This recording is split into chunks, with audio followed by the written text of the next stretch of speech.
అందరికీ నా వందనాలు తెలియపరుస్తున్నాను. కొరింథీయులకు రాయబడిన మొదటి పత్రికలో మనము ధ్యానం చేస్తా ఉన్నాం. ఈరోజు అందులో మనం 7వ అధ్యాయానికి వెళ్ళబోతున్నాము. ముందుగా ఆ పత్రిక యొక్క ఉపోద్ఘాతాన్ని కొద్దిగా మనం చూసుకొని వివరాల్లోనికి మనం వెళ్దాం. కొరింథులో ఉన్న సంఘములో ఏకభావంతో వారు మాట్లాడుకోవడం లేదని, కక్షలు ఉన్నాయని, ఏక మనస్సు లేదని, ఏక తాత్పర్యము లేదని, కలహములు వారి మధ్య ఉన్నాయని, ఆ తర్వాత నేను కొన్ని పౌలు వాడను, అపోలో వాడను అని అనుకుంటూ ఉన్నారని, ఈ రీతిగా వారిలో ఉన్న లోపములను గురించి చెప్పడాన్ని మనం చూస్తున్నాం. 5వ అధ్యాయంలో జారత్వం ఉన్నది అనే వదంతి, అబ్బో ఆత్మీయుల్లో కూడా ఈ రీతిగా ఉండవచ్చా? కనుక ఆత్మీయ జీవితంలో ఏకభావం లేకపోవడం, శరీర సంబంధమైన వాటి విషయంలో కూడా లోపములు కలిగి ఉంటాయనే విషయాన్ని మనం చూస్తూ 6వ అధ్యాయం 7వ వచనంలో ఇప్పటికే లోపం అన్నాడు కాబట్టి కొరింథు సంఘములో ఉండే లోపములను గురించి మనం ఆలోచన చేస్తూ అవి లోపములు అనే పేరు పెట్టుకున్నాం. మన ధ్యానంలో 6 అధ్యాయాలు ముగించుకొని ఈరోజు 7వ అధ్యాయానికి వచ్చాం. కొరింథ్ ఎక్కడుంది అంటే ఐరోపా ఖండంలో ఉంది, గ్రీస్ దేశంలో ఉందని మనం అనుకున్నాము. కొరింథు పట్టణానికి 2 వైపులా సముద్రము ఇంచుమించుగా చొచ్చుకొని వచ్చిన కారణాన 4 మైళ్ళ దూరం మాత్రమే మధ్యలో భూభాగం ఉంది. అక్కడ కూడా కాలువంతులు వేసేసి 2 వైపుల సముద్రాన్ని కలిపి వేశారని, అంచేత పడవలు కొరింథుకుండా వెళ్తాయని, అలాగే వెళుతూ వలన దూరము తగ్గుతుంది, మరి ఇంధన ఖర్చు తగ్గుతుంది, సమయము తగ్గుతుంది, చుట్టూ మార్గంలో వెళ్తే దొంగల వల్ల ఆపదలు ఉంటాయి.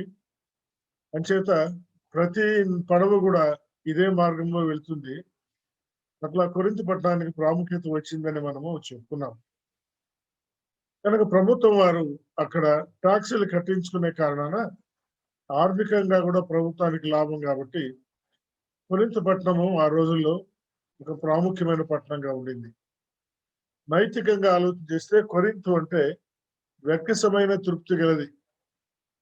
తృప్తి అనే పదం మంచిదే కానీ వెక్కసం అంటే అది మనం ఇష్టపడేది కాదు. ఎందుకు అక్కడ వెక్కసం అంటే పడవలన్నీ అక్కడ వచ్చి నిలిచిన సమయంలో కొన్ని దినములు అక్కడ ఉండవలసి వస్తుంది.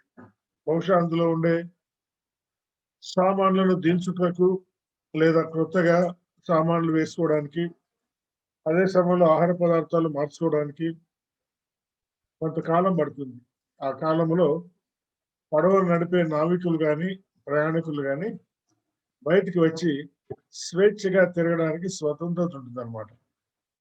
అక్కడ ఉన్నటువంటి ఒక దేవతా ఆలయంలో 1000 మంది దేవదాసులు ఉండేవాళ్ళు. దేవదాసులు అంటే వ్యభిచారము చేసేవాళ్ళని అర్థం అనమాట. ఈ 1000 మంది ఎప్పుడైతే పడవ వస్తుందో ఆ పడవ త్వరగా కనిపెట్టుకొని ఉంటారు. పడవలోంచి వచ్చిన వాళ్ళు వీళ్ళతో విచ్చలవిడిగా జీవిస్తారనమాట. వెక్కసంగా జీవించి వెక్కసమైన తృప్తిని పొందుతారు. ఎంత భయంకరమైన పట్టణం వచ్చండి. ఈ పట్టణము క్రీస్తు పూర్వం 1500 కట్టబడింది. 1500 ఏళ్ళప్పుడు రోమీలు దాన్ని నాశనం చేశారు మధ్యలో. అని మరలా ఆలోచించారు. క్రీస్తు శకము 46లో అక్కడ పట్టణం ఉంటే పడవలు వెళ్తున్నప్పుడు మనం అక్కడ ఉండి ట్యాక్సీలు వసూలు చేసుకోవచ్చు కదా అని మరలా పట్టణాన్ని గొప్పగా కట్టించారు. ఆ పట్టణంలో జూపిటర్ విగ్రహం అంటే దానికి సమీపంగా ఒలింపియాలో ఉండింది. అది ప్రపంచపు 7 వింతల్లో ఒక వింతగా ఉండుట మనము గమనించగలం. కనుక ఈ రీతిగా కొరింథు పట్టణానికి ప్రాముఖ్యత ఆ రోజుల్లో ఉండేది. అక్కడికి అపోస్తలుల కార్యాలు 18వ అధ్యాయంలో పౌలు గారు వెళ్ళి 18 నెలల అక్కడ ఉండి సేవ చేస్తాడు. ఆ వివరాలు 18వ అధ్యాయంలో 18 వచనాల్లో ఉన్నాయని మనము చెప్పుకున్నాం. ఆ తర్వాత మనం అనుకుంటాక మొదటి 6 అధ్యాయాల్లో తెలియవచ్చిన లోపములు మీలో భేదములు కలవని లోయో ఇంటి వారి వలన తెలియవచ్చింది అన్నాడు. 7వ అధ్యాయం ఎట్లా ప్రారంభమైంది అంటే, మీరు రాసిన వాటి విషయం అన్నారు.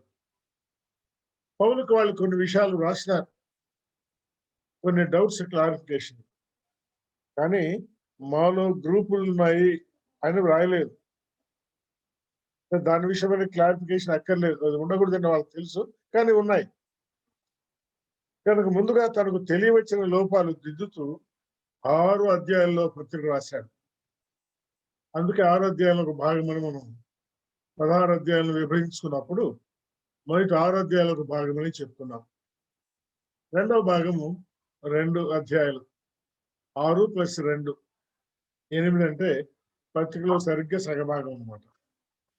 ఈ 2 అధ్యాయాలు ఏముందంటే, వ్రాసిన విషయంలో లోపాలు దిద్దు నిమిత్తమై జవాబిచ్చాడు అనమాట. 7వ అధ్యాయంలో దేని గురించి రాశాడు, అదే మనం చూడబోతున్నాం. వివాహ జీవితం గురించి కొన్ని విషయాలు రాస్తారు.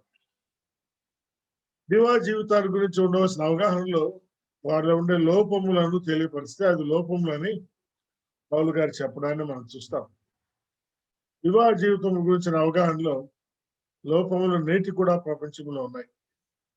ప్రతి దేశంలో ఉన్నాయి, ప్రతి రాష్ట్రంలో ఉన్నాయి, ప్రతి సంఘంలో కూడా ఉన్నాయి. వివాహమైన వారు విడుదలను కోరిన వారు ఉన్నారు, విడుదలను కోరి అట్లాగే ఉన్నవారు ఉన్నారు, మరలా పెళ్లి చేసుకున్న వాళ్ళు కూడా ఉన్నారు. మరి కొరింథీయుల విషయం ఏంటంటే 5వ అధ్యాయం చూస్తాం కదా, జాగ్రత్త, వివాహమై కూడా ఇతర స్త్రీలతో సంబంధం కలిగి ఉన్నారు. తప్పని చెప్పేశాడు. కానీ 7వ అధ్యాయంలో వాళ్ళు వివాహమైన వాళ్ళు కూడా ఇతర స్త్రీలతో సంబంధం కలిగి ఉండే లోపం కలిగి ఉండి దాని గురించి రావడంలే. వివాహ జీవితాన్ని గురించి మాకు క్లారిఫై చెప్పాలంటే దీని గురించి కూడా క్లారిఫికేషన్ చెప్తా ఉన్నాడు అనమాట. అదే సమయంలో 8వ అధ్యాయంలో మరి అక్కడ విగ్రహాలు ఉన్నాయని మనం అనుకున్నాం కదా. ప్రపంచపు 7 వింతల్లో వింతైన విగ్రహం కూడా ఉంది. ఆ విగ్రహాలకు అర్పించిన వాటిని తినొచ్చా తినకూడదా, ఆ దాని విషయమైన లోపాన్ని గురించి 8వ అధ్యాయంలో వ్రాసారు వాళ్ళు. కనుక వ్రాసిన లోపాలు ఏంటంటే, వివాహ జీవితం గురించిన అవగాహనలో లోపము, విగ్రహార్పితలను భుజించడం లోపము, వివాహము విగ్రహార్పితము అనే విషయాలు 7, 8 అధ్యాయాల్లో మనకు కనిపిస్తాయి. ఇప్పుడు 7వ అధ్యాయంలోకి వెళదాం. 7వ అధ్యాయంలో వివాహాలు చేసుకుంటున్నారు అంటూ విడుదల కూడా కోరుతున్నారంట. వివాహమైన వారు విడుదలను కోరవచ్చా, విడుదల పొందవచ్చా, బైబిల్ ఆ రీతిగా సెలవిస్తుందా అని ప్రశ్నను పౌలుకు వారు రాశారు. అందుకే 7వ అధ్యాయంలో మీరు రాసిన వాటి విషయము అని మొదలుపెట్టారు అన్నమాట. ఇందులో మనము గమనించినట్లయితే 40 వచనాలు ఉన్నాయి. మొదటి 8, 8, 8 24 వచనాలను 3 8లుగా విడగొట్టి మనము ధ్యానించవచ్చు. ఆ తర్వాత 6 అధ్యాయ వచనాలు ఒక భాగం, 5 వచనాలు, 5 వచనాలు, మొత్తము 6 భాగాలుగా చేసి మనము ధ్యానించవచ్చు. వివాహాలు విడుదలలు, వివాహాలు విడుదలలు. మొదటి వచ్చే మెట్ల ప్రారంభమైంది వచ్చండి. మీరు రాసిన వాటి విషయము. స్త్రీని ముట్టకుంట పురుషునికి మేలు. వివాహం అయితే ఏం జరుగుతుంది, స్త్రీని ముట్టుకోవడం. స్త్రీని ముట్టకుంట పురుషునికి మేలు. గమనించండి, ఈరోజు స్త్రీలు పురుషులు ముట్టుకుంటున్నారో లేదంటే చేతులు కలపడంలో ఒక ముట్టుకోవడం ఉంది. తర్వాత పవిత్రమైన ముద్దు పెట్టుకుని అనే మాట కదా, పవిత్రమైన ముద్దు అనే కింద ముద్దులు పెట్టుకోవడము ఒక ముట్టుకోవడం ఉంది. తర్వాత ఎంబ్రేస్ చేసుకోవడం కూడా, కౌగిలించుకోవడం ఒక ముద్దు ఉంది, ఒక ముద్దు పెట్టుకోవడం ఒక భాగం ఉంది. అది తప్పని అంటున్నాడా అంటే కొద్దిమంది ఏమంటున్నారు అంటే, కాదు ముట్టుకోవడం అంటే వివాహ విషయమై ముట్టుకోవడం అంటే సెక్షువల్ గా ముట్టుకోవడం అంటున్నారు. కానీ వెంటనే 2వ వచనంలో ఏముందో చూడండి, ఆయనను జారత్వము జరుగుతున్నందున సెక్షువల్ గా ముట్టుకునే విషయమై రెండవ వచనంలో ప్రస్తావించాడు. కనుక మొదటి వచనంలో స్త్రీని ముట్టకుంటా అంటే స్త్రీ శరీరము పురుష శరీరము ఒకరితో ఒకరు ముట్టుకోకుంటాయి అని అభిప్రాయాన్ని చాలా మంది చెప్తున్నారు. కానీ కొంతమంది కాదండి, సెక్షువల్ గా ముట్టుకుని దాని విషయం ఇక్కడ ప్రస్తావిస్తానంటున్నారు. మరి మీరేమనుకుంటారు ఆలోచన చేయండి. సెక్షువల్ గా ముట్టుకోవడం అనేది జారత్వం అని రెండవ వచనంలో చెప్పినప్పుడు, మొదటి వచనంలో జారత్వ సంబంధమైనటువంటిది కాదు, మిగిలిన ముట్టుకోవడమే అని వేదాంతులు చెప్తున్న అభిప్రాయంతో ఈరోజు వాక్యం చెప్తాను, నేను కూడా ఏకీభవిస్తున్నాను. ఎందుకని మీరు అంటారేమో, ఒక్కొక్కరి శరీరం యొక్క టెంపరేచర్ వేరుగా ఉంటుంది. నాకు వేడి నీళ్లు మీరు గ్లాసులో ఇస్తే నా శరీరం తగిలితే వెంటనే నా దృష్టి అంతా దాని మీదకే పోతుంది అనమాట. నేను ఎక్కడున్నా ఏం చేస్తా ఉన్నా నా మనసు, నా తలంపులు దాని మీదకి వెళ్తాయి. ఏంటది, దాంట్లో ఏముంది, ఎంత వేడిగా ఉంది, అది నాకు మంచిదేనా కాదా అని అట్లా. శరీర రీతిగా ప్రతి ఒక్కరి టెంపరేచర్ వేరు, ప్రతి ఒక్కరి పరిస్థితులు వేరు, ప్రభావములు వేరు, టైం వేరు. ఒక వ్యక్తి యొక్క టెంపరేచర్ మరొక వ్యక్తి టెంపరేచర్ తేడా ఉంటుంది. కనుక ఎవరైనా ఎప్పుడైనా ముట్టుకున్న వెంటనే మనకు తెలుస్తుంది అనమాట. ముట్టుకున్న వెంటనే మనకు తెలుస్తుంది. ఒక స్త్రీ పురుషుని ముట్టుకుంది, లేదా పురుషుడు స్త్రీని ముట్టుకున్నాడు, వెంటనే ఆమెకు లేదా ఆయనకు తెలుస్తుంది. ఆమె లేదా ఆయన మనసు ఆ వేరే వ్యక్తి మీదకి వెళ్తుంది అనమాట. ఇక్కడ చూడండి, ఆయనలో జారత్వము జరుగుతున్నందున ప్రతి వానికి సొంత భార్య ఉండవాలను, ప్రతి స్త్రీకి సొంత భర్త. వ్యక్తిగతంగా ఒక వ్యక్తి ఇంకో వ్యక్తి, ఒక వ్యక్తి ఇంకో వ్యక్తి, ఆ సంబంధాల గురించి పౌలు క్లారిఫికేషన్ ఇస్తున్నాడు. ఒకరు మరొకరంటే ఒక స్త్రీ ఒక పురుషుడి గురించి చెప్తున్నాడు, ఇద్దరు పురుషుల గురించి కాదు. బైబిల్ గ్రంథంలో పవిత్రమైన ముద్దు పెట్టుకొని వందనాలు చెప్పండి అంటే అక్కడ పురుషులు స్త్రీలను ముద్దు పెట్టుకోవాలని తలంపు కాదు. అక్కడ సైన్స్ అట్లా లేదు. ఏ సెక్స్ వాళ్ళు ఆ సెక్స్ వాళ్ళు వందనాలు చెప్పుకొని ముద్దు పెట్టుకోవడం తప్పే కాదు. పవిత్రమైన ముద్దు అనే మాట ఉందంటే వెంటనే అపవిత్రమైన ముద్దు కూడా ఉందని మనం అర్థం చేసుకోవాలన్నమాట. అపవిత్రత ఎప్పుడు వస్తుంది అంటే ఒకరికి మరి ఒకరికి ఉన్నటువంటి టెంపరేచర్ ఉన్న భేదాన్ని బట్టి వెంటనే మనసులు, ఆ తర్వాత శరీరాలు వేరు వేరు తలంపుల్లోనికి వెళ్ళడానికి ఆస్కారం ఉన్నది. దేవుడు స్త్రీని పురుషుని సృజించినప్పుడు స్త్రీ యొక్క ముఖ కవళికలు వేరు, పురుషుని యొక్క ముఖ కవళికలు వేరు. స్త్రీ శరీర అవయవాలు సాఫ్ట్ గా ఉంటాయి బై నేచర్. దేవుడు ఆదాములో నుంచి అవ్వను వేరుపరిచాడు. అంటే మనము ఆదికాండ గ్రంథము 2వ అధ్యాయంలో మనం గమనిస్తే ఆదామునకు గాఢ నిద్ర కలుగు చేసి ఆయనలో నుండి చక్కటి ఎముకను తీశాడు అని మనకు తెలుగు బైబిల్లో ఉంది. కానీ మూల భాషలో ఎముకని కాకుండా ఒక భాగమును తీశాడు అనే పదం వాడబడింది అనమాట. ఆ రోజులు ఏంటో తెలియదు. కనుక ఈరోజు దేవుడు మన జ్ఞానము వికసించిన కారణాన వారిలో ఉన్నటువంటి సాఫ్ట్నెస్ ని తీసివేశాడు అనే తలంపును మనం గమనించవచ్చు. ఏ స్త్రీ అయినా సాఫ్ట్ గా ఉంటుంది, అవయవాలు కానీ శరీరం కానీ. మరి భార్యల విషయమై పేతురు పత్రికలు కూడా మిక్కిలి బలహీనమైన ఘటం అని మనం చూస్తున్నాం. భర్తలు కూడా బలహీనలు కావచ్చు, వాళ్ళకు కూడా ఆరోగ్య సంబంధంగా బలహీనతలు ఉండొచ్చు. అయితే ఆమె మిక్కిలి బలహీనమైంది, మరి ఎక్కువ బలహీనమైంది. కనుక ఆమె శరీర అవయాలు బలహీనమైనవి లేదా సాఫ్ట్ గా ఉండేవి అనమాట. కనుక వారి ముఖ కవళికలు శరీర అవయవాలు కూడా సాఫ్ట్ గా ఉంటాయి. వెంటనే మరి ముట్టుకొనుట అనే చర్య జరిగినప్పుడు ఆ సాఫ్ట్నెస్ మీదకి వెంటనే వారి మనసు వెళ్ళడానికి ఆస్కారం ఉంది.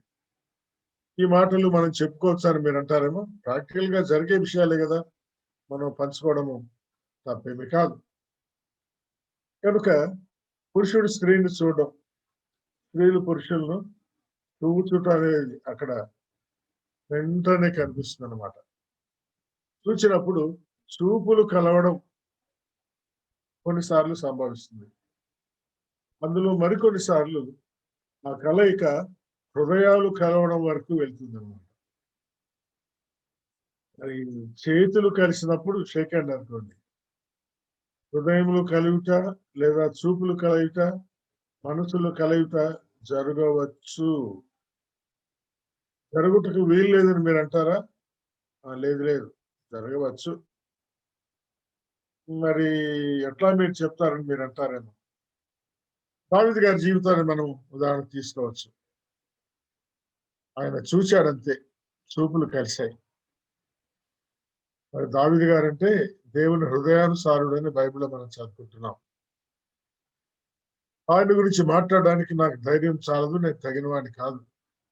ఆయన ఆత్మీయతను గురించి దేవుడు నా హృదయానుసారుడు అనే మాట చెప్పాడు. కానీ ఆ హృదయానుసారుడే ఒకసారి చూస్తేనే చూపులు కలిసిపోయాయి. ఆయన మనసులో ఒక అభిప్రాయం ఏర్పడింది. రాజుగారు కాబట్టి అవకాశం కలిగిన కారణాన నెరవేర్చుకున్నాడు. మరి మన పరిస్థితి ఏమిటి? నేను చేయలేదని మీరు అంటారేమో. మీకు అవకాశం రాలే, వస్తే మీరు చేసిందరు. మీరేమంటారో చూడండి. మన శరీరాలు, మనసులు అంత బలహీనమైనవి అని మనం గుర్తుంచుకోవాలి. కనుక దావీదు గారి జీవితంలోనే జరిగిందంటే అంతకంటే మనం భక్తిపరులమని, అంతకంటే దేవునికి సమీపంగా ఉన్నవారమని చెప్పడానికి వీలు లేదు. మరి నాలో జరగలేదంటే అవకాశం రాలేదు, నీకు అంతే అన్నమాట. కనుక ఈ వీటన్నిటి మనం గుర్తుంచుకున్నప్పుడు స్త్రీని ముట్టకుంటా అంటే శరీర సంబంధంగా ముట్టుకుంటే అనే దాని గురించి మాట్లాడుతున్నాడని మనం తలంచి శరీరాలు దూరంగా పెట్టుకోవడం మంచిది అని మనం అర్థం చేసుకోవాలన్నమాట. శరీరాలు ఎప్పుడు సమీపం అయితే చాలాసార్లు మనం ముఖ్యంగా యవనస్తుల్లో వాళ్ళ బాడీ టెంపరేచర్ వేరుగా ఉన్న కారణాన వెంటనే లోపములు కలుగుతాం మనం చూస్తూ ఉన్నాం. ఇందులో చదువుకున్న వాళ్ళని, చదువు లేని వాళ్ళని ఏం లేదు. నిన్న ఈరోజు ప్రెస్లో ఒక రిపోర్ట్ నేను చూశాను. 2015 IAS టాపర్స్ లో నెంబర్ 1, నెంబర్ 2. నెంబర్ 1 ఒక లేడీ, నెంబర్ 2 ఒక పురుషుడు అనమాట. వాళ్ళని సన్మానించే సమయంలో సమీపంగా దగ్గర ఉండేవాళ్ళు, ట్రైనింగ్ లో కూడా దగ్గర ఉండేవాళ్ళు. వెంటనే సమీపమును బట్టి శరీరాలు కూడా ఎక్కడో ముట్టుకునే వరకు వెళ్ళాయి అన్నమాట. ఆ ముట్టుకోవడంలో వాళ్ళ తలంపులు ఒకటైపోయాయి, హృదయాలు ఒకటైపోయాయి. తర్వాత వాళ్ళిద్దరూ ఉన్నతమైన పదవుల్లో ఉన్న వాళ్ళ శరీరములు కూడా ఏకము అగునిమితమై వివాహం చేసుకున్నారు 2018లో. అంటే ఇప్పుడు పరిస్థితి ఏమంటే ఇద్దరు కోర్టులు విడాకులు అప్లై చేశారంట. తెలివి లేని వాళ్ళ, తెలివి ఉన్న వాళ్ళ, వివేకం లేని వాళ్ళ, ఉన్న వాళ్ళంటే వాళ్ళిద్దరూ IAS టాపర్లు, ఒకరు నెంబర్ 1, ఒకరు నెంబర్ 2 అన్నమాట. కనుక ముట్టుటలో ఉన్నటువంటి లోపం, ప్రత్యేకంగా అమ్మాయి 21 సంవత్సరాలకు చదువు అయిపోయి 22లో IAS టాపర్ అయింది. ఇప్పుడు 5 ఏళ్ళు అంటే 27 ఏళ్లకే విడాకులు కూడా తీసుకుంటా ఉన్నారు. కనుక ఎట్లా ప్రారంభమైంది, ఎక్కడి దాకా వెళ్ళిపోయింది, ఇప్పుడు ఎక్కడి దాకా వచ్చిందంటే మనం టాపిక్ వివాహాలు, విడుదలలు కాబట్టి ఆ అంశాలు నేను చెప్పవలసి వస్తా ఉంది. మరి వివాహాలు ప్రభు కృపలో జరుగుతున్నాయి సంఘాలు. ఈ రోజుల్లో కూడా, కోవిడ్ రోజుల్లో కూడా లెక్కలేని వివాహాల యొక్క ఘనత, ఆ రమ్యత, ఆ అట్రాక్షన్, ఆ విధానాలు లోకస్తుల కంటే మించినట్టుగా ఆత్మీయుల మధ్య కనిపిస్తున్నాయి. ఏది రైటు, ఏది తప్పు, ఏది సరి, ఏది ఉండవచ్చు, ఏది ఉండకూడదనే తలంపు పోయినాయి. కానీ కొద్ది రోజులకి విడుదలలు కూడా వచ్చేసినాయి. ఒకరు 3 వారాల్లోనే ఇంటికి వచ్చేసిన వాళ్ళు ఉన్నారు, 3 నెలల్లో ఇంటికి వచ్చిన వాళ్ళు ఉన్నారు, 3 సంవత్సరాల్లో వేరైన వాళ్ళు ఉన్నారు, కోర్టులకు ఎక్కిన వారు ఉన్నారు, కోర్టులో ఉన్నారు. మరి తల్లిదండ్రి వారి గురించి దిగులు పడుతున్నారు, బాధపడుతున్నారు. ఏమైనా చెబితే ఇంకా పిల్లలు తల్లిదండ్రుల దగ్గర ఎక్కడైనా బిహేవ్ చేస్తున్నారు. నేను ఉండమంటారా, చనిపోమంటారా అని కూడా అంటారు అనమాట. విశ్వాసులైనా విశ్వాసుల గురించే నేను మాట్లాడుతున్నాను. అందుకని తల్లిదండ్రులు కూడా ఏమనలేరు. వాళ్ళ జీవితకాలం అంతా కుమిలి కుమిలి కుమిలి అట్లాగే చనిపోయిన వాళ్ళు కూడా ఉన్నారు. ఇది నిజమా అంటే నిజం. పలు కారణాలు చెప్తున్నారు దాని గురించి. ఒక ఇంజనీరింగ్ కాలేజీలో ప్రొఫెసర్ గారు ఈ మధ్య నాతో ఆ విషయాలు మాట్లాడాడు. చాలాసేపు వినిన తర్వాత నాకు జవాబేమీ లేదు. నేను మొన్న కూడా ఆ విషయం చెప్పాను, మరలా చెప్తున్నాను. ప్రార్థన చేద్దాంలే అని చెప్పి పంపించాను. ఎటువంటి విచిత్రమైన స్థితిలోనికి వెళ్ళిపోతారంటే ముట్టడి ద్వారా ఎక్కడ లేని సమస్యలు వెళ్ళిపోతున్నారు. కనుక ముట్టకుండా ఉంటే నష్టం ఏముంది అని ఆలోచన చేయండి. మనం దేని విషయమైనా పాజిటివ్గా నెగిటివ్గా హెడ్ సైడ్ టైల్ సైడ్ రెండు వైపులా ఆలోచన చేయొచ్చు. ముడితే తప్పేముంది అనేవాళ్ళు ముట్టకుండా ఉంటే తప్పేముంది అని కూడా ఆలోచన చేయండి. ముడితే కలిగినటువంటి సమస్యలు మీకు లేవని మీరు అనుకుంటారేమో. కలిగిన వాళ్ళు ప్రపంచంలో చాలా మంది ఉన్నారు. ఎప్పుడైనా మీకు కూడా కలగవచ్చు, లేదా మీ యొక్క బెస్ట్ హాఫ్ అని చెప్పుకున్న వారికైనా కలగవచ్చు అన్నమాట. కనుక ముట్టకుంటే మేలు అనే సమస్యను ఒకవేళ మీరు ఏకీభవించగలిగితే ఏకీభవించండి, లేదంటారేమో మీ ఇష్టం. అయినను జారత్వము జరుగుతున్నందున, జారత్వం జరిగిందా? 5వ అధ్యాయంలోనే జరిగింది కదా. ప్రతివానికి సొంత భార్య ఉండాలి. భార్య ఉన్నవాళ్ళేనా? ఉన్నవాళ్లే. ఒకరు తన తండ్రి భార్యను ఉంచుకున్నాడట. అబ్బా, ఎంత భయంకరం. మరి వాడికి భార్య ఉందో లేదో తెలియదు. భార్య లేనప్పుడు ఎంత భయంకరంగా ఉన్నాడంటే భార్య ఉన్న తర్వాత ఇంకా భయంకరంగా మారిపోతుంది. కనుక భార్యాభర్తల సంబంధాల గురించి ఇక్కడ చెప్తూ స్వంతం అంటున్నాడు అనమాట. స్వంతం ఎంత స్వంతం? వాళ్ళిద్దరి మధ్య స్నేహితుల బాంధవ్యం కంటే, ఇష్టపడే వాళ్ళ బాంధవ్యం కంటే స్వంతం అంటే ఒకరితో ఒకరు ఒకటిగా అయిపోతారన్నమాట. అందుకే వారిద్దరూ ఏక శరీరమై ఉందిరని బైబిల్లో ఉంది. ఇంగ్లీష్ లో ఆ మాట బాగుంది. The two shall be one. Two can never be one. No mathematician, no scientist, nobody agrees that. Two is one అని ఎవరు అనరు. ఏ లెక్కలు ఒప్పుకోవు, ఏ శాస్త్రము ఒప్పుకోదు. కానీ భార్యాభర్తల సంబంధాన్ని గురించి వచ్చినప్పుడు ఒప్పుకొని తీరాలి. వాళ్ళిద్దరూ ఏకం కావాలి. శరీరంలో కూడా ఏకమా, శరీరము కూడా ఏకం కావాలి. శరీరములో కూడా ఏకం కావాలి. 3వ వచనం చూడండి.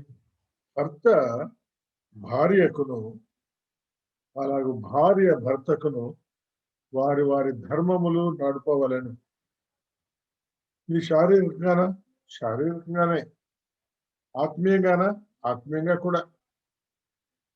అన్ని రీతులుగా కూడా అని ఎట్లా చెప్పగలమంటే 4వ వచనం చూడండి. భర్తకే గాని భార్యకు తన దేహం పైన అధికారం లేదు. కనుక శారీరకంగా కూడా ఈ మాట వాస్తవం అన్నమాట. భార్య తన దేహము ఆమెదే కదా. కానీ వారిద్దరు ఏక శరీరం అయినప్పుడు భార్య దేహము మీద భర్తకే అధికారం ఉందంట. అంటే భార్య దేహాన్ని భర్త ఏమైనా చేయొచ్చునా? ఏమైనా చేయొచ్చు.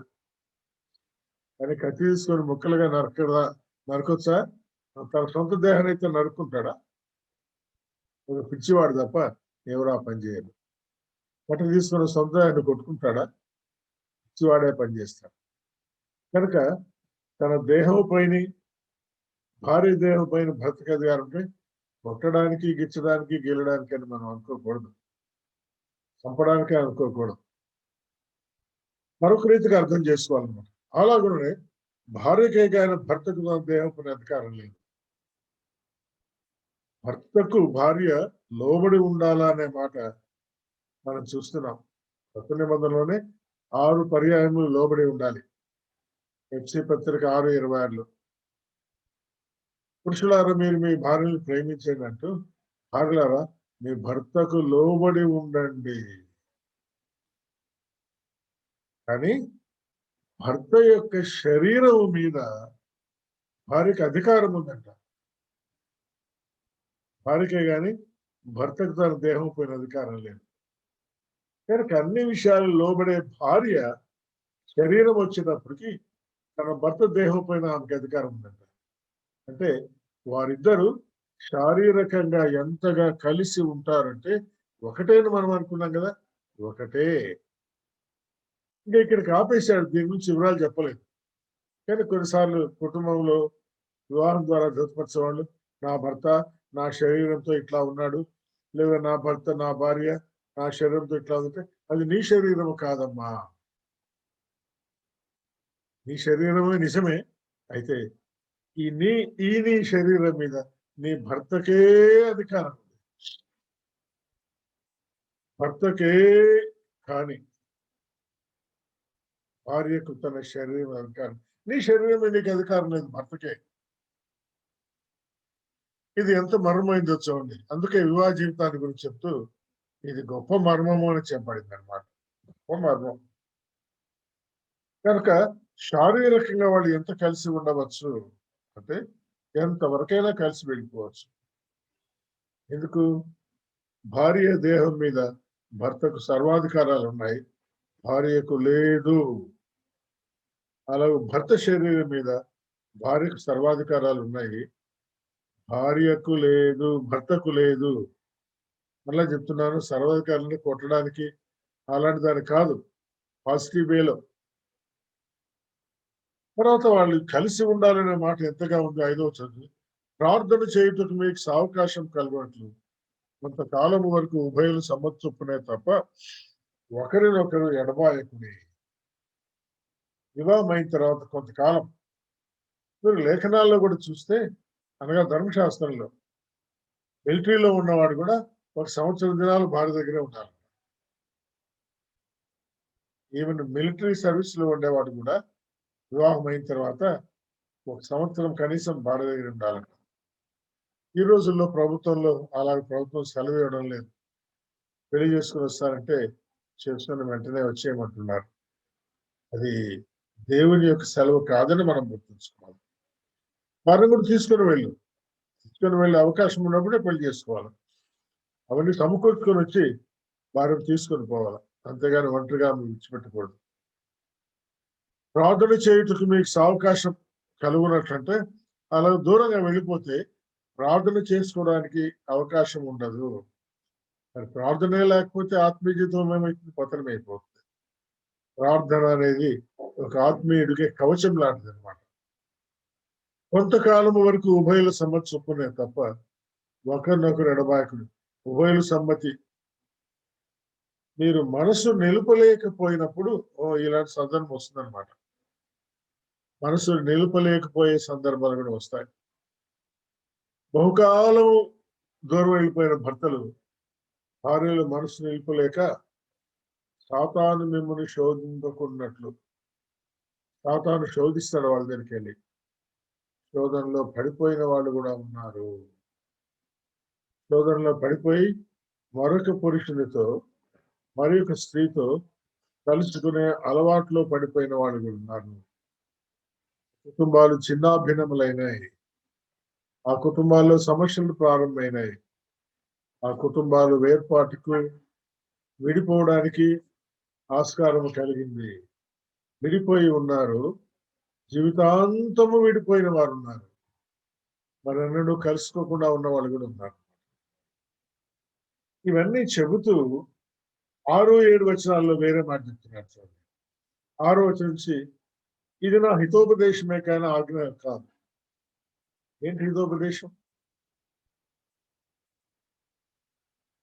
జాగ్రత్తము జరుగుతున్న ప్రతి వారికి సొంత భార్య ఉండాలి, అంతే, ఫినిష్. ఇక్కడ ఆప్షన్ ఏం లేదు. వీలైతే ఉంచుకోండి, వీలు కాకపోతే పర్లేదు చెప్పలే.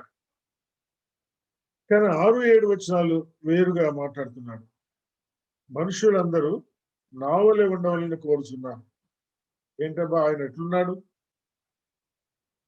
ఆయన ఎట్లా ఉన్నాడు? ఆయనను ఒకడొక విధములను మరొక విధమును ప్రతి మనుషుడు తనకున్న కృపావరం బట్టి దేవుని వల్ల పొంది ఉన్నాడు.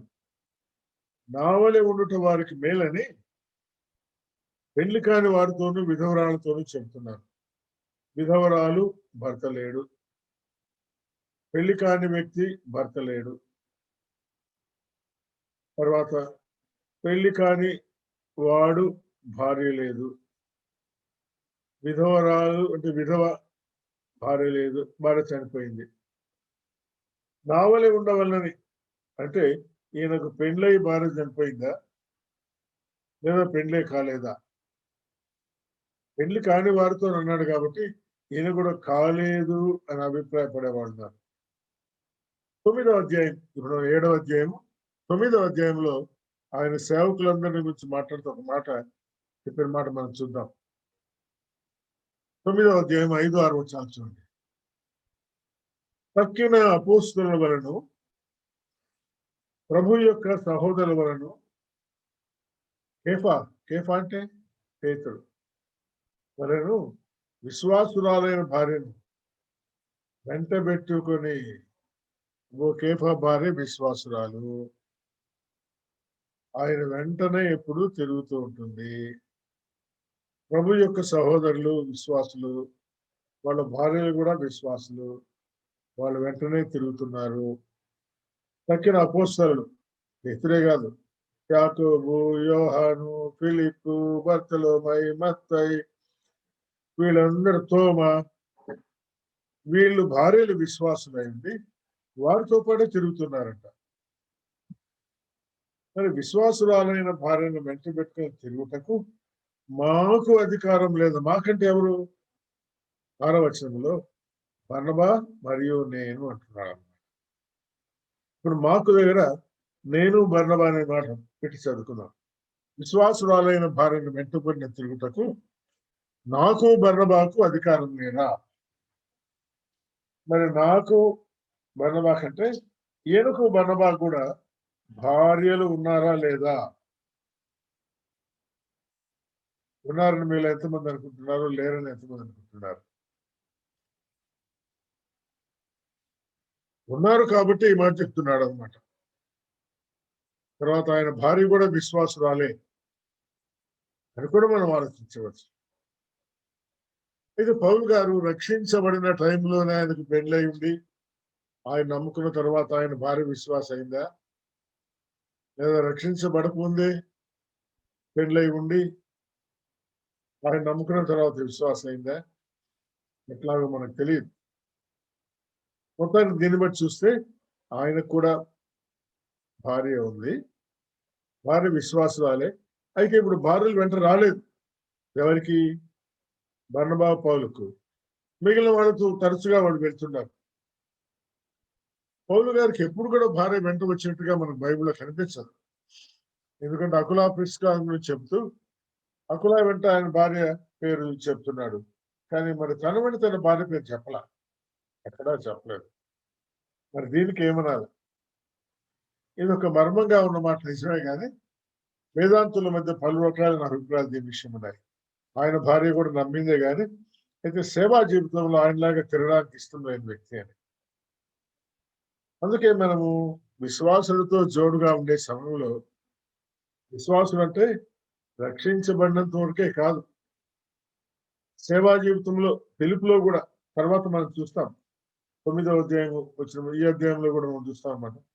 ప్రతివాడు తాను పిలువబడిన పిలుపు చొప్పున జీవించాలన్నమాట తర్వాత వచనాల్లో మనం చూడగలం. కనుక పిలువబడిన సమయంలో దేవుడు నిన్ను ఏ రీతిగా పిలిచాడు? ఒక సెక్యులర్ ఉద్యోగం చేసుకుంటూ మీ జీవితం గడపడానికి పిలిచాడా, లేదా సేవా జీవితంలో తిరుగుతూ జీవితం గడపడానికి పిలిచాడా? కనుక పిలుపులో కూడా తేడాలున్నాయని మనం గుర్తుంచుకోవాలి. మరి ఈ రీతిగా పౌలు గారి భార్య ఆయనలాగా తిరిగేదానికి ఇష్టపడేది కాదు కాబట్టి ఆమెను విడిచిపెట్టి ఆయన వెళుతూ వస్తూ ఉండేవాడని అభిప్రాయాన్ని కూడా కలిగిన వారు ఉన్నారు.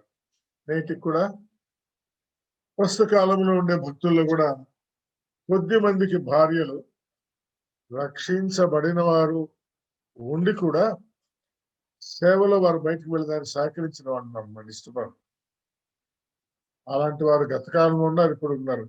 ఇంగ్లాండ్ దేశంలో గొప్ప సేవ చేసిన దైవజనుడి భార్య సహకరించేది కాదు అని చెప్తారు. తర్వాత ఇంగ్లాండ్ దేశంలో సేవ చేసిన ఒక గొప్ప వ్యక్తి భార్య అసలు రక్షణే లేదని చెప్పేవాడు కూడా ఉన్నారన్నమాట. మన దేశంలో కొద్దిగా మనం చూడగలం. రక్షణ లేని భార్యలు జీవితకాలంతో సతాయించిన వారు ఉన్నారు. రక్షించబడి కూడా సేవలో సహకరించకుండా జీవితకాలం అంతా సతాయించిన వారు ఉన్నారు. కానీ అపోస్తలులకు కానీ ఈ యొక్క సహోదరులకు కానీ భార్యలు విశ్వాసులై ఉండి వారి వెంటనే సేవలో తిరుగుతున్నారు. అలాగే మీ భార్యలు మీతో కూడా ఉండడం అనేది గొప్ప ఆధిక్యత. సేవలో మీరు సంపూర్ణమైన స్వతంత్రత కలిగి ఉంటారు. కానీ దేవుడు మిమ్మల్ని ఏ స్థితిలో పిలిచాడో, ఒకవేళ మీ భార్య సహకరించిన భార్య అయితే ఆ స్థితిలోనే ఉండి కాపురం చేయాలి. మరి పౌలు గారి లాగా మనం అనుకున్నారని కొద్దిమంది అనుకుంటున్నారని ఆ రీతిగా అనుకుంటూ ఉండాలన్నమాట. కనుక పౌలు గారికి పెళ్ళయిందా, భార్య ఉందా లేదా అనేది అది $1 మిలియన్ క్వశ్చన్. ఆ జవాబు చెప్పి ఎవరు కూడా ఇంతవరకు $1 మిలియన్ క్వశ్చన్ చేసుకోలే. అంటే సంపూర్ణమైన జవాబు లేదని మనం అర్థం చేసుకుంటున్నాం. కనుక పౌలు చెప్పిన మాట నా వలె ఉండవలనని, అంటే నా వివాహం అయింది, నా భార్య నాతో పాటు రావట్లేదు, నేను ఒంటరిగానే ఉన్నా, అలాగే మీరు ఉండగలిగితే మంచిది, ఉండండి అంటున్నాడు అనమాట. కానీ జాగ్రత్తము జరుగుతున్నందున పెళ్లి కాకుండా ఉండాలని చెప్పట్లేదు. ఇటువానికి సొంత భార్య ఉండాలి, ఇటువానికి సొంత భార్య ఉండాలి. గుర్తుంచుకోండి, నేడు క్రైస్తవ శాఖల్లో కొద్దిమంది సేవలో ఉండేవారు భార్యలతో సంబంధం కలిగి ఉండకూడదని మాట్లాడబడుతున్నారు. మరి ఇక్కడ కలిగి ఉన్నారా లేదా అంటే, మరి కొరింథీ పత్రిక 9వ అధ్యాయం 5-6 వచనాల జవాబు ఉంది కదా. అపోస్తలులందరూ భార్యలు వెంట పెట్టుకుని తిరుగుతున్నారు సేవలో. ప్రభు యొక్క సహోదరులు కూడా భార్యలు వెంట పెట్టుకుని తిరుగుతున్నారు సేవలో. కేఫా కూడా విశ్వాసులైన భార్యను వెంట పెట్టుకుని తిరుగుతా ఉన్నాడు సేవలో. కనుక నేటి దినాల్లో సేవ చేసే సువార్థికులు, దేవుని పని కొరకై పిలువబడినట్టు వారు, కాపర్లు అని పిలుచుకుంటున్న వారు అపోస్తలు లేరులేండి. కొంతమంది మేము అపోస్తలు పిలుచుకుంటా ఉన్నారు. ప్రవక్తలు లేరులేండి ఈ రోజుల్లో, కానీ ప్రవక్తలు పిలుచుకుంటున్నారు. మరి మేము భార్యలతో ఉండకూడదు అని మా సంఘ సిద్ధాంతం అని చెప్పేవాళ్ళు ఉన్నారే. మీ సంఘ సిద్ధాంతాలు వాక్యానుసారంగా ఉన్నాయో లేదు సార్ మీరు పరీక్షించుకుంటే మంచిది. మీ మధ్య ఉన్నటువంటి సిద్ధాంతాలు ఎట్లొచ్చాయో మనకు తెలియదు. కొంతమంది క్యాథలిక్ లో ఉన్న ఫాదర్లు అవివాహితులుగా ఉండాలా అనే సిద్ధాంతం క్యాథలిక్స్ మధ్య వాక్యములు అనేది వాళ్ళు పెట్టుకున్నారు. అక్కడి నుంచి ప్రభువుని నమ్ముకొని వచ్చి ప్రొటెక్షన్ లో సేవ చేసేవాళ్ళు అదే పద్ధతిని అవలంబించాలని కొంతమంది ఉన్నారు. అది మంచిది అనుకునే వాళ్ళు ఉన్నారు. ఎందుకంటే మనం 7వ అధ్యాయం వివరంగా చూస్తే భార్య ఉన్న వాళ్ళకు కొంత శ్రమలు కూడా ఉంటాయనే మాట ఉంది. భార్యను సంతోష పెట్టాలా, కొంత టైం దాని కొరకు కేటాయించాలా, నా టైం వేస్ట్ చేసుకోవాలా, అట్లా వద్దనుకునే వాళ్ళు అటువంటి అభిప్రాయాన్ని కలిగిన వారు ఉన్నారు. కానీ అయితే వాక్యం దానికి సహకరించడం లేదు, వాక్యంలో దానికి సరైనటువంటి సపోర్ట్ లేదు. ప్రభు యొక్క 12 మంది అపోస్తలులు దేవుడు విశ్వాసురాలైన భార్యను వెంట పెట్టుకొని తిరిగే అవకాశం వారికి ఇచ్చాడు. కనుక ఈ విషయాన్ని మనం మర్చిపోకూడదు. ఈ తలంపులతో రెండో భాగానికి వెళ్దాం. మనసు నిలుపులేకపోతే పెళ్లి చేసుకోవచ్చు. ఆమతత్వ లగుట కంటే పెళ్లి చేసుకోవడం మేలు. మరియు పెండ్లైన వారికి నేను కాదు ప్రభువే ఆజ్ఞాపించినమనగా భార్య భర్తను ఎడబాయకూడదు. పెళ్లి అయిందా ఎడబాయకూడదు. దేవుడు జతపరిచిన వారిని మనుష్యుడు వేరు చేయకూడదు. నేను ముందే చెప్పాను కదా, చాలా మంది వేరుపాట్లు కోరుకుంటున్నారు, కోర్టులకు ఎక్కినారు, కోర్టులో కేసులు పెండింగ్ ఉన్నాయి. అట్లా ఎడబాసిన వాళ్ళు కూడా ఉన్నారు. అయితే బైబిల్లో విడాకులు ఇచ్చిన సందర్భం మనకు కనిపించదు. వ్యభిచార కారణమును బట్టి అనే మాట ప్రార్థన మందిరంలో ఉంది. అంటే ప్రభు స్పష్టంగా అన్నాడు, మీ హృదయ కాఠిన్యాన్ని బట్టి మోషే అట్లా చెప్పాడే గాని అయితే భార్యాభర్తలు ఏక శరీరంగా చేయబడినారు అనే మాటలో ఎల్లకాలము ఏకంగానే ఉండాలి కానీ వేరుపాటు కలిగి ఉండాలనే తలంపు లేదని ప్రభు స్పష్టంగా చెప్పాడు.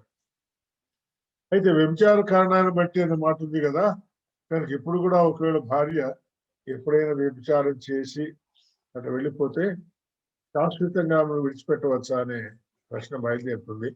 దాన్ని కూడా దేవుని బిడ్డల మధ్య పలు రకములైన అభిప్రాయాలు ఉన్నాయి. మరి ఆమె పొరపాటు చేసింది, ఒకరోజు గుర్తించి మళ్ళీ తిరిగి రావాలనుకోండి. రావాలంటే ఎక్కడికి రావాలి? నీ దగ్గర రావచ్చా రాకుండా? ప్రభువు ఏమన్నాడు? నా బిడ్డలైన మీరు ఎన్నిసార్లు నన్ను విడిచి దూరంగా వెళ్ళిపోతే నేను మళ్ళీ మిమ్మల్ని చేసుకోవాలి లేదా అన్నాడు కదా అన్నాడు.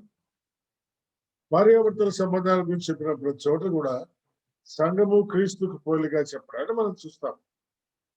ఎఫ్సి పత్రిక 5వ అధ్యాయంలో కూడా 22 నుంచి 33 వచ్చాను. నేను క్రీస్తుల గురించి సంఘముల గురించి చెబుతున్నాను అన్నాడు. మరి క్రీస్తు సంఘాన్ని ఎప్పుడైనా విడిచిపెడతాడా? నువ్వు ప్రభువును విడిచి లోకంలోనికి వెళ్ళిపోయినా ఆయన నీ కొరకు కనిపెట్టుకోండి, ఎప్పుడు నువ్వు తిరిగి వచ్చినా చేసుకోవడానికి ఇష్టపడుతున్నాడు కదా. మరి అట్లా ఒకవేళ నీ భార్య నిన్ను విడిచిపెట్టి వెళ్ళిపోయినా నువ్వు ఆమె కోసం కనిపెట్టుకుని ఉండాల్సిందే. ఆమె చనిపోతే చనిపోయితే అది మనం రాలేదా? కనుక చనిపోతే సంగతి వేరు.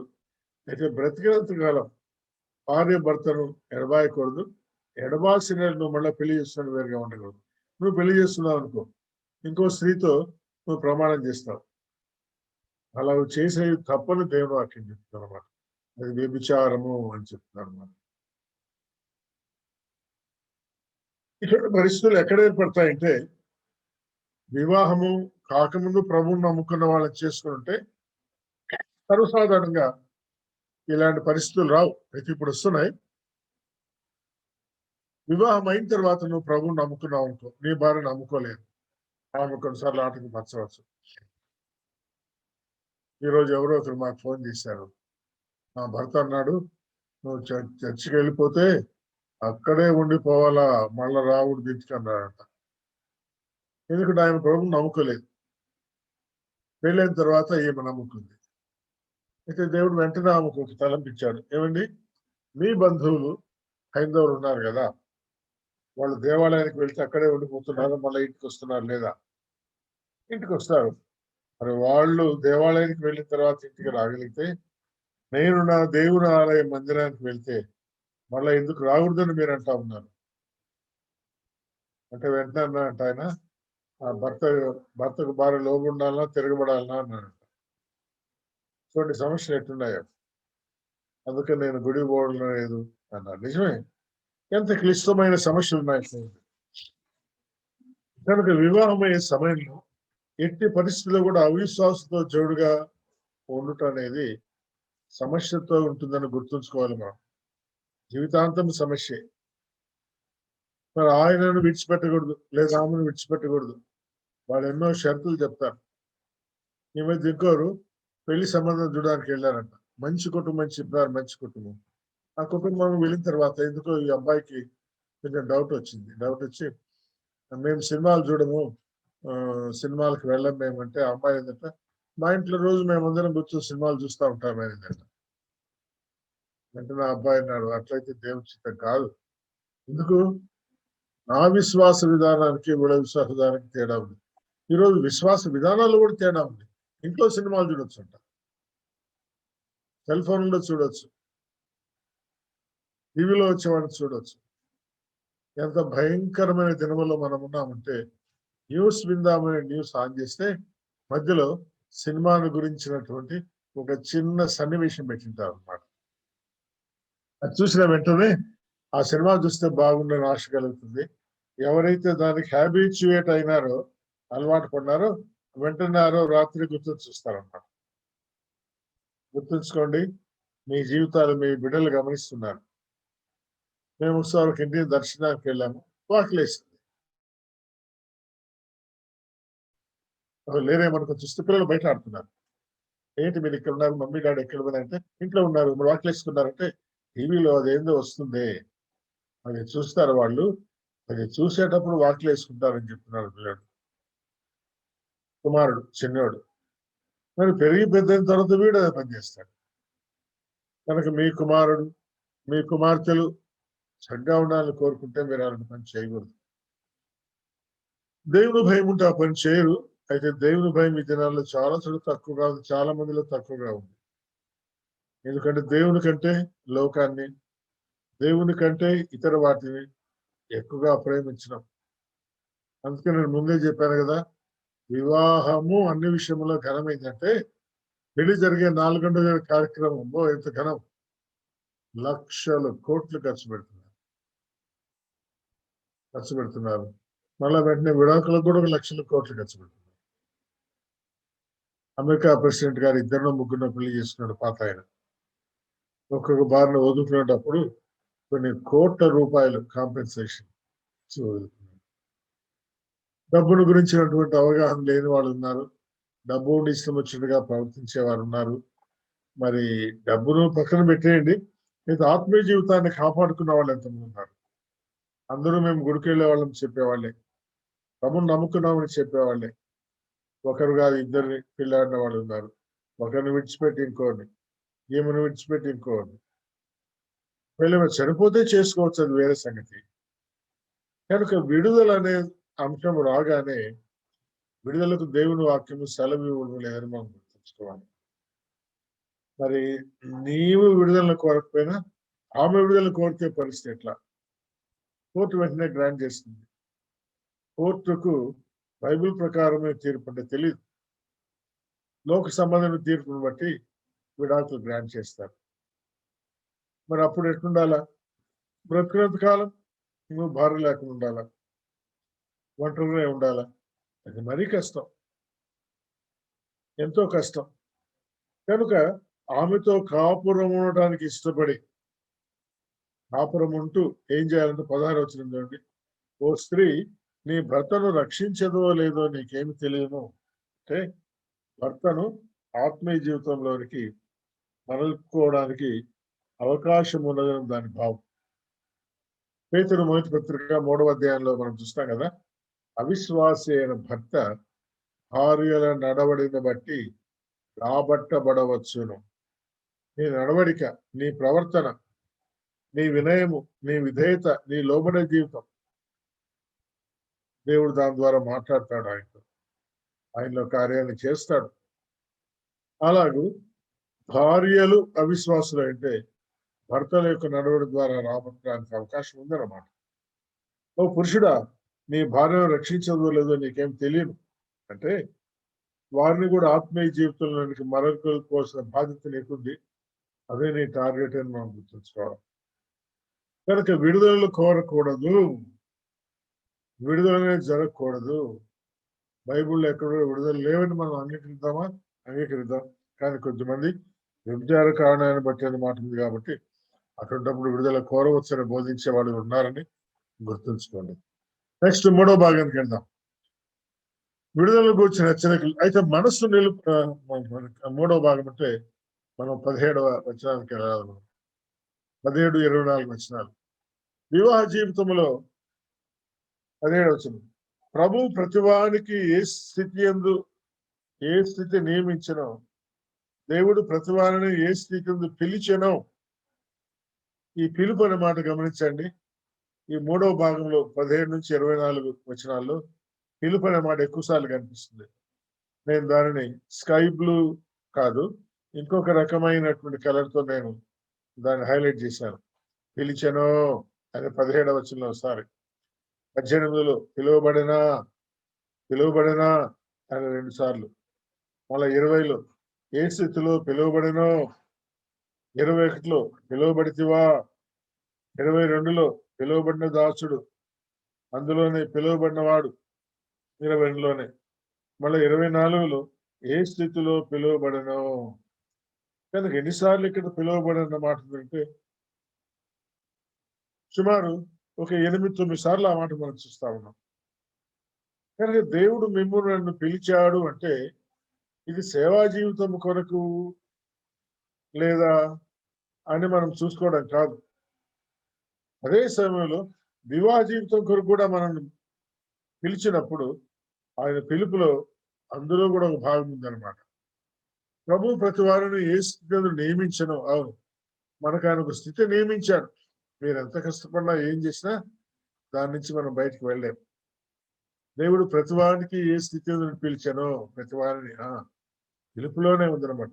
ఆ స్థితి ఏందో నడుచుకోని వల్లనే ఈ ప్రకారమే సంఘములన్నింటిలో నియమిస్తున్నారు. అంటే నేను రక్షించమన్నానండి, నా భార్య ఇంకా రక్షించబడలేదు, మరి వాక్యం ఏమో చెప్తుందా ఆమె దారి తీసుకురావచ్చు అని, మరి మేము ఇట్లాగే ఉన్నాము మీరు అంటారా? ఒకవేళ మీ కుటుంబ జీవితం ఆ విషయంలో ఉండటానికి దేవుడు పిలిచాడా? అలాగే ఉండాలి. ఉదాహరణ కొద్దిమంది సున్నతి పొంది పిలువబడ్డారట, కొద్దిమంది సున్నతి లేని వారిగా పిలువబడ్డారన్న మాట ఇక్కడ చెప్తా ఉన్నాడు. ఆ సందర్భంగా దేవుని ఆజ్ఞ అనుసరించడం ముఖ్యం, కానీ పొందడం కాదు, పొందబోవడం కాదు. కనుక దేవుడిని పిలిచినప్పుడు ఏ స్థితిలో పిలిచాడో, ఏ రీతిగా ఉండమంటున్నాడో ఆ ఆజ్ఞ అనేది గుర్తుంచుకోవాలి. ఏమిటి ఆజ్ఞ? ముందే మనం చూసుకున్నాం కదా, విడుదలను కోరవద్దు. అది దేవుని ఆజ్ఞ. విడుదలను కోరవద్దు. 20వ వచనం ఇందులో ప్రాముఖ్యమైనది. ప్రతివాడు ఏ స్థితిలో పిలువబడినో ఆ స్థితి అందే ఉండాలి. ఆ స్థితి అందే ఉండాలి. దేవుడిని ఏ స్థితిలో పిలిచాడు గుర్తుంచుకో, ఆ స్థితిలోనే ఉండాలి. దీన్ని మరొక రీతిగా కూడా ఇక్కడ ఇంకో చిన్నతనం, దాసుడువై ఉంటూ పిలువబడితివా, స్వతంత్రుడవై ఉండగలను పిలువబడితివా. లోకంలో దాసులు ఉన్నారు, క్రీస్తు దాసులు ఉన్నారు, ప్రభుత్వానికి కూడా దాసులు ఉన్నారు. అందుకే గవర్నమెంట్ సర్వెంట్స్ అంటారే, కరెక్టే. ప్రభుత్వానికి దాసులు. ఒక వ్యక్తి ప్రభుత్వానికి దాసుడుగా, క్రీస్తుకు దాసుడుగా కూడా ఉండగలడు. మరొక వ్యక్తి ప్రభుత్వానికి కానీ ఎవరికైనా దాసుడుగా ఉండకుండా కేవలము క్రీస్తుకు దాసుడుగా కూడా ఉండవచ్చు. కనుక దేవుడు నిన్ను పిలిచినప్పుడు నీవు ఏ స్థితిలో ఉండాలని ఆయన నియమించాడో అదే 17వ వచనం. అయితే ప్రభు ప్రతివానికి ఏ స్థితిలో నియమించానో, దేవుడు ప్రతివానికి ఏ స్థితిని పిలిచానో ఆ స్థితి అందే నడుచుకోవాలి. ఫలానా ఆయన ఉద్యోగం విడిచిపెట్టి సేవ చేస్తున్నాడు, నేను సేవ చేయాలంటే దాని కొరకు నువ్వు పిలువబడి ఉంటే మంచిదే. కనుక పిలుపును నిశ్చయం చేసుకోవాలి, ఏర్పాటును నిశ్చయం చేసుకోవాలి. పౌలు గారు అన్నారు, తల్లి గర్భమునందు పండదు మొదలుకొని నన్ను పిలిచి ప్రత్యేకపరిచిన దేవుడు. అది అప్పుడే చిన్నప్పటి నుంచి అర్థమవుతుంది, పెరిగి పెద్ద తర్వాత సడన్ గా కలిగేది కాదు. చిన్ననాటి నుంచి నీకు అర్థమవుతా ఉంటుంది. కనుక పిలువబడిన స్థితికి తగినట్టుగా ఉండాలనేది సేవా సంబంధంగా వాస్తవమే, కుటుంబ రీతిగా కూడా వాస్తవంగా గుర్తుంచుకోవాలి. కుటుంబ రీతిగా కూడా ఈ మాటను మనము గుర్తుంచుకోవాలన్నమాట. భార్య నమ్మలేదు, జీవితకాలం అంతా ఒకవేళ నమ్మకంగా ఉంటే ఆ స్థితి కొరకు దేవుడిని పిలిచాడేమో, అట్లే ఉండాలి. నేను చెప్పాను కదా, ఇంగ్లాండ్ దేశంలో గొప్పగా సేవ చేసిన ఒక భక్తుడు, 18, 19 శతాబ్ద కాలంలో సేవ చేసిన ఆయన తన జీవితకాలం అంతా భార్యతో అష్ట కష్టాలు పడ్డాడని లేఖనాలు చెప్తా ఉంటాయి. మన చరిత్ర, సంఘ చరిత్ర చెబుతుంది. అట్లాగే ఉండి ప్రభువుని వాళ్ళు మహిమపరిచారు. కనుక దేవుడు పిలిచిన పిలుపులో ఆయన ఏ స్థితి నియమించాడో మనం గుర్తుంచుకొని దానికి తగినట్టుగా ఉండవలసిన వారంగా ఉండాలని ఈ భాగంలో నేర్చుకుంటున్నాం. నెక్స్ట్ భాగానికి మనం వద్దాం. కన్యకల విషయం అయితే ప్రభు యొక్క ఆజ్ఞను నేను పొందలేదు. కన్యకల విషయమే దేవుడు ఆయనకు ఆజ్ఞాపించలేదంట. కానీ నమ్మకమైన వాడిని ఏంటో ప్రభు వల్ల కనుకనే పొందిన వాడినై నా తాత్పర్యము చెబుతున్నాను. అబ్బో, ప్రభు ఆజ్ఞ కాదు, ఇది నా తాత్పర్యం. కానీ గుర్తుంచుకోండి, అందరూ నా వల్లే ఉండాలని కోరుతున్నారు అనేది ప్రభు ఆజ్ఞ కాదు. అందరూ నా వల్లే ఉండాలన్నాడు, పెళ్లి చేసుకోకుండా ఉన్నాడు ఆయన నేను అని ఎక్కడెక్కడో ఊహించే ఉన్నారు. కాదు, కాదు. ఇప్పటి ఇబ్బందిని బట్టి పురుషుడు తాన్మస్సులో ఉంటే మేలని తలస్తున్నాను. ఎందుకు? పురుషులు పెళ్లాడిన వాళ్ళు భార్యలు కోర్టు దాకా తీసుకెళ్లి కోర్టులో పెట్టి ఉన్న డబ్బంతా ఖాళీ చేసి జీవితకాలం అంతా భరణం తీసుకోవాలని ఇష్టపడే వాళ్ళు ఉన్నారు. సేవకుల పిల్లల్లో కూడా ఉన్నారు. అనంతపూర్లో ఒక సేవ చేశాను ఒక ఆయన కూతురు అట్లాగే ప్రవర్తిస్తా ఉంది. ఏం చెప్పాలో చూడండి. నాకు మరణం ఉంటే చాలే అంటుందంట. ఇంకో ప్రొఫెసర్ గారి భార్య అట్లాగే ప్రవర్తిస్తుంది. నాకేం మరణం వస్తుంది కదా అని చెప్తున్నాడు. వాళ్ళు భర్తతో జీవించాలని కోరుకోకుండా మరణాల కొరకు కోరుకునే వాళ్ళు కూడా ఉన్నారు. చాలా భయంకరం. అందుకని ఆయన ఏమంటా ఉన్నాడు, మీరు ఇప్పుడు యేసులో అట్లే ఉంటారా? ఉండండి. భార్యకు బద్ధుడు వైపు ఉంటివా? దేవుడు దాని కొరకు పిలిచాడా? విడుదల కోరవద్దు. భార్యకు విడిగా ఉన్నావా? అంటే ఒంటరిగా ఉన్నావా? వివాహము కోరవద్దు. అయినను నీవు పెళ్లి చేసుకున్న పాపం లేదు. పెళ్లి చేసుకున్న తప్పేం కాదు. కన్యక పెళ్లి చేసుకున్నాను పాపమేం కాదు. పెళ్లి చేసుకోవడం పాపం కాదండి. కొద్దిమంది పెళ్లి చేసుకోవడం పాపం అనేవాడున్నారు. వివాహ సంబంధించిన జీవితం అనేది పాపం కాదు. వివాహము అంటే వివాహ జీవితం విషయాలు ఘనమైంది. అయితే వివాహం చేసుకున్న వాళ్ళకి శరీర సంబంధమైన శ్రమలు కలుగుతాయంట. అవి లేకుండా ఉండాలనుకునే వాళ్ళు ఉండగలిగితే ఉండండి, పర్లేదు. అంటే దేవుడు ఆస్తిలో మేము పిలిచి ఉంటే ఉండండి. సహోదరులారా, నేను చెప్పినది ఏమనగా కాలము సంకుచితమైంది. అబ్బో, కనుక ఇకమైతే భార్యలు కలిగిన వారు భార్యలు లేనట్టుగా, ఏడ్చువారు ఏడనట్టు, సంతోషపడేవారు సంతోషపడినట్టు, కొనువారు తాము కోరుకున్నది తమది కానట్టు, ఈ లోక అనుభవించేవాడు అపరిమితముగా అనుభవించినట్టుగా ఉండాలి. అపరిమితం అనుభవించకూడదు, అమితముగా అనుభవించాలి. కనుక లోకము కొరకు కాదు మనం జీవించేది, సంతోషపడడానికి కాదు మనం జీవించేది, ఏడవడానికి కాదు మనం జీవించవలసింది, భార్యల ద్వారా మేలు క్షేమ పొందాలని కాదు మనం జీవించవలసింది. వాళ్ళు ఉన్నా లేరనుకోవాలి. కాలం సంకుచితమైంది. ప్రభువు కోసమే మనం జీవించాలి. లోకమును అనుభవించే విషయంలో అమితముగా అనుభవించాలి. నేను ముందే చెప్పాను కదా, పెళ్ళైన రోజు డబ్బుండాలి విస్తారంగా ఖర్చు పెడతా ఉంటారు. మరి అమితమైన మాట మర్చిపోతారు, అపరిమితంగా ఖర్చు పెడతారు. అప్పు చేసి అపరిమితంగా ఖర్చు పెట్టేవాళ్ళు ఉన్నారు. అప్పు చేసి అప్పు జీవితకాలం మీద దిద్దుకోలేని వాళ్ళు ఉన్నారు. లోకమును అనుభవించే విషయంలో అమితమనే మాట మనం గుర్తుంచుకోవాలి. తర్వాత బాగానే కొనుద్దాం. ఎందుకు లోకపు నటనలు గతిస్తున్నాయి? లోకం ఏంటి? పెండ్లైన వాడు భార్యను సంతోషపెట్టాలని లోకం అన్నమాట. అదే చింత. పెండ్లైనది పెళ్ళైన వాడు భార్యను సంతోషపెట్టగలని లోక విషయమై చింతిస్తున్నాడు. ఇవన్నీ పెళ్లి కాని స్త్రీ కన్యక శరీరమందు ఆత్మందు పవిత్రాలై ఉండి ప్రభు విషయమైన కార్యాలకు సిద్ధపడుతుంది. కానీ పెళ్ళైతే భార్యను ఎలా సంతోషపెట్టగలనని లోక విషయాల్లో, ఆత్మీయంగా కాదు, లోక విషయమైన వాటి గురించి చింత. కనుక వివాహమైన వాళ్లకు లోక విషయాలను నీ భార్యను సంతోషపెట్టాలని అనుకోరుతూ ఉంటుంది. అలాగే భర్తలు భార్యలు లోక విషయాల్లో సంతోషపెట్టాలని కోరుతూ ఉన్నాడు. అలా కోరకూడదు. అయితే వివాహమైనప్పుడు ఇవి తప్పకుండా వస్తాయంట. మీకు ఉరి వల్ల కాదు, కానీ మీరు యోగ్య ప్రవర్తనలై తొందర ఏమీ లేక ప్రభు సన్నిధాన వర్తనలై ఉండాలని ఇది మీకు ప్రయోజన నిమిత్తమై చెబుతున్నాను. ఇది 31, 35 వచనాల్లో. చివరి భాగానికి వద్దాం. 36, 40 వచనాల్లో. అయితే ఒకరి కుమార్తెకు ఈడు మించిపోయిన ఆమెకు వివాహం చేయవలసి వచ్చిన ఆమెకు వివాహం చేయకపోవటం యోగ్యమైన కాదని కూడా తలంచిన అతడు తలంచేది కరెక్టే. కుమార్తెల పెళ్లి విషయం వస్తానే భర్తలకు, తండ్రులకు బాధ్యత ఉన్నట్టుగా చెప్తా ఉన్నాడు అనమాట. పెళ్లి చేయాలని చూస్తూ వచ్చారు, తగిన విశ్వాసం దొరకలేదు. ప్రపంచంలో ఈరోజు తగిన విశ్వాసమైన భర్త దొరకకుండా జీవితకాలం అంతా అవివాహితులుగా ఉండిపోయిన వాళ్ళు ఉన్నారండి. ఇప్పటికి కూడా ఉన్నారు. తండ్రులు కూడా నా కుమార్తె ఒంటరిగా ఉంటాం, పర్వాలేదు, ఆమె గట్టిదే, ఉండగలదని అనుకుంటే అట్లాగే ఉంచొచ్చంట 38లో. కాబట్టి తన కుమార్తెకు పెళ్లి చేయవాడు బాగుగా ప్రవర్తించినాడు, పెళ్లి చేయని వాడు మరీ బాగా ప్రవర్తిస్తున్నాడు.